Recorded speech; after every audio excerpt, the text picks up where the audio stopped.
Today I want to give a little bit of an update for the puppies. We've had them a little bit over 2 weeks. But I also want to talk a little bit about social pressure. So you can see the puppies are a little bit more active. They're starting to get playful with us. They're going outside. We even took them out for the first time today in addition to working on their leash. So I'll include a clip of that. But a lot of people are unaware of social pressure. So social pressure is what a lot of dogs are sensitive to. It's when we try too hard to get them to be comfortable in a situation. We think we're trying to make them more comfortable with the way that they are reading their actions as a lot of pressure. So oftentimes it's people who bend down, they reach their hand out for a dog and they call them over. Come here, baby, come here. They make a lot of eye contact. They bend over dogs. They reach overhand to pet dogs on the head. A lot of dogs are deeply uncomfortable with that. We don't always see those dogs because very often it's the dogs who are comfortable with those things who are out in public. But a lot of dogs are really uncomfortable with that, and that's not unfair. These guys are starting to get comfortable with that from us, but if they meet new people and new people do that, they're not going to be comfortable at all. And that's how people tend to interact with dogs, especially in public. So if you see dogs who are nervous, make extra effort to not give them direct eye contact, not try and convince them of anything. When dogs are nervous, we want to show them instead of tell them that it's not an issue. So if they get startled by anything, I'm just going to go around and act like it didn't happen. Especially if it's a small startle, something shifts, I want them to figure out on their own that it's not a big deal. If, however, I jump over and I start coddling them, I'm showing them that it is a big deal. Much like if a toddler falls and they don't hurt themselves, but you rush over and you pick them up and you make a big deal out of it, oftentimes they will start to cry because we've showed them that it is in fact a big deal. But if you let them pick themselves up, very often it's not a big deal. Obviously, if your animal is truly hurt or truly afraid, then we can do a little bit of helping them along the way. But usually when that happens, we go, oh no, my baby. We do a lot of coddling, we make a lot of high-pitched noises, we hold them in ways that we don't normally do that, and that tells our dog that it is very different than normal and that those big things are scary. So instead, ideally, I want my dog to be able to figure it out on their own, or I help them out in a more productive way. Again, I'll show them instead of tell them. That's not me dragging the dog over on a leash to show them that things aren't scary, but that might be dropping food on the ground to see if they're interested in that. That might even be bringing them into the other room because they don't actually have to interact with that thing, such as a vacuum at first. There's only so many fronts that we want to have to deal with, so if they're really afraid of a lot of things, I'm not going to push them. That's one of the reasons when we start off with our feral and fearful puppies, they're largely in one room. They have a lot of fear that they're already working through. If I gave them the whole house, it would be counterproductive. So now that these guys are more comfortable, they can wander the house, they can wander the yard. Again, we took them outside for the first time today, and you'll see them on leash in this clip where I just let them, they hit the end of the leash, they fight a little bit, and then they decide to come to us. And that's fantastic. But half of the trip we were carrying them because they would start to get overwhelmed. Okay, I'll pick you up. Not going to make a big deal out of it. We go into the other room, they come down, they can go down on the ground. We try and make it fun. They're not taking food. The more stressed out a dog is, the less food they'll accept. The more new things are, the less food they'll accept. So I can also use food as a barometer. These guys don't have a very high food drive quite yet, so it's not necessarily a perfect test, but that is a good way to start it. So that's a little bit of spatial pressure. I'm going to cut to a clip in my basement of a new environment for the puppies so you can see how comfortable they are now versus how they're going to feel in a new environment. So because she's comfortable with me, I can use a little bit of spatial pressure. I can invite her a little bit, but I'm not leaning directly into her. I'm not leaning directly over her. That would freak her out a little bit more. If I reach my hand for her and she pulls away, I know that she's too stressed to really actually enjoy handling. A lot of times we think that any type of petting is good for dogs, but a lot of dogs don't actually enjoy that. So instead, this is a little bit more of an indirect way. I use my hand as a little bit of a toy. I let her come over, I give her a little bit of attention, I see if she wants more, she goes off and she does her own thing. Fantastic, that's totally fine. But if I grab her and I bring her back, and I lean over her more, she's going to be a little bit more uncomfortable. You can see her body language is a little bit stiff. Good girl. So, but if I was a new person, she really would feel uncomfortable. She's much more likely to back away or growl or feel trapped. You'll see more of that when I bring her into the basement because the basement is new. However, if I take a confident dog, Bear, come here, baby. Come here, Bear. Bear. Oh, there's my boy. I can lean over him. I can give him all the lovings in the world, lots of staring, lots of leaning over, lots of holding, and he doesn't mind that because he likes people. But most dogs, again, they're not like that. That's an unfair expectation. So I want to look at my dog and how they're feeling. He wants pets. So gauge off of your dog. If your dog's uncomfortable, then we're going to help them along. We're not going to push them.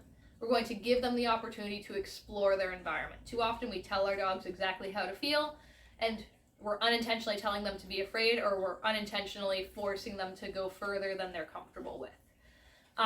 With the holidays right around the corner, that might be social situations. You might have a party coming up. Your dog might do really well for the first 5, 10, 15 minutes, and then they might get overwhelmed. That's okay.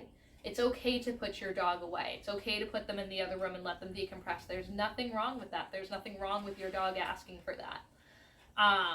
But we have to pay attention to our dog and listen to them so that they can make the biggest strides. We don't want to push our dog until they feel like they have to act every time by growling, barking, lunging, hiding in the corner, whatever behavior they decide to do. So we'll cut to the basement. I'll see you in a sec. Hi guys, excuse my messy basement. This is our catch-all. So here's Espresso in a completely new environment. You can see the change in her body language. She's a little bit more slumped. She's more than likely not going to take any treats. Good girl. But if I squat down and I invite attention from her in a nice calm way, she might respond. If she gets startled, I let her kind of deal with it. I'm not trying to tell her exactly how to feel. She felt a little bit uncomfortable and she left. That's a perfect response. I'm looking for recovery time. I can toss some treats around. Again, her food motivation's not high, so if you have a dog with higher food motivation, they're more likely to take treats than she is. But I can also use the food as a distraction to kind of redirect her to do something else, something that's more appropriate if she gets fearful. And I let her see that and realize it's not an issue. Good girl. Now, if I had new people in the house and they were staring at her, talking over her, going, "Hi, baby, hi," she is much more likely to get alarmed. I'm not going to let that happen. I would have new people in the house essentially ignore her, especially nervous dogs. It can also be helpful to have people greet your dog outside. Have your dog picked up. Dogs feel comfortable in different environments. It largely depends on your dog. But watch her body language. She's a little bit fearful, but she's not overwhelmed. I'm giving her the opportunity to experience things on her own. She's in the other room now. Hey. Good girl. Good girl. But not a ton of direct staring. I'm not making direct eye contact. Again, that can be very threatening for dogs. If she was still very nervous around me, I would actually be seated sideways. You can see a lot of this in the feral dog videos that we make. She's feeling a little bit more comfortable, so the more comfortable she is, the more kind of social pressure I can put on her, and she'll still feel relatively comfortable with me. She'll just accept that I'm a little bit socially awkward, and that it's fine. Good girl. And that I can go off and I can let her process things on her own. So exposing your dog to slightly new environments is really helpful to do things like this. New textures, you could use paw pads, have them stand on that, check it out. That's why the enrichment is so important in new environments. Also keep in mind that if your dog is in a new environment, it takes some time to settle in. We don't want to overwhelm them with the settling in, so we want to minimize the number of new experiences on top of that, especially for dogs who do get overwhelmed. But we want to give them a chance to grow. So I'll cut to the video of the puppies out of the store. You'll see a little bit of leash work. Again, this is their first time in a store, and it's Coco's second time in a store. We carried her the first time, and their first time on leash. So most of the time we were holding them. We held them when they first got in because we knew it would be too much. I don't want to have to deal with fighting the dog. I want to minimize fighting where possible. Good girl. But I'm okay with her hitting the end of the leash and getting confused. Then I can encourage her to come over to me, even if it's just by squatting down like you see in that video. But I'm minimizing social pressure. A lot of times people hit the end of that leash and then you go, come on, come on, come on, and the dog's so just stuck in that flight or fight response that they will respond more viscerally as opposed to what we're trying to do, which is have that noise be settling for them. So just be aware of your dog. Watch their body language, watch their comfort level, let them make decisions that they need to on their own, but also we can show them how we want them to feel, so we can help them through it. So every time she gets a little bit too fearful, I can just redirect her back to me. Good girl. And I can help show her how to feel. We want to show instead of tell them when they're getting aroused, but we want to watch how we're showing them, because very often we think that we're being soothing and instead we're actually being alarming. So I hope that helps. I'll cut to that clip now.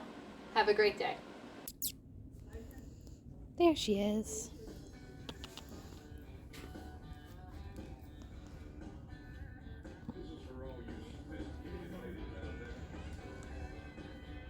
Good girl. Good girl. Oh, you look so nasty, but you're so sweet.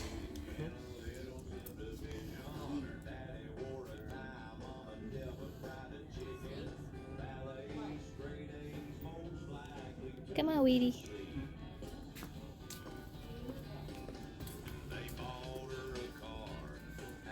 Good girl. Yeah.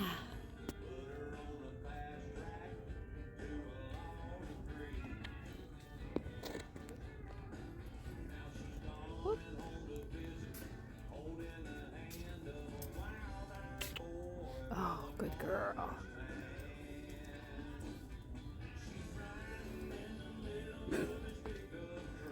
Good girl. So here you can see that they got a little bit nervous, but that she was still able to think. She looked at me, she came over to me, so I rewarded her for that. The pressure on the leash was relieved, and she got some attention. If she becomes too stressed to be able to make an effective choice, that's when I step in and I'll pick her up and I'll help her out a little bit more. But while she can still make choices even if she's a little bit nervous about it, I'm letting her figure it out. We struggle with finding that right balance of helping them out and letting them figure out things on their own. She's able to figure out things on her own, so I'm letting her do that.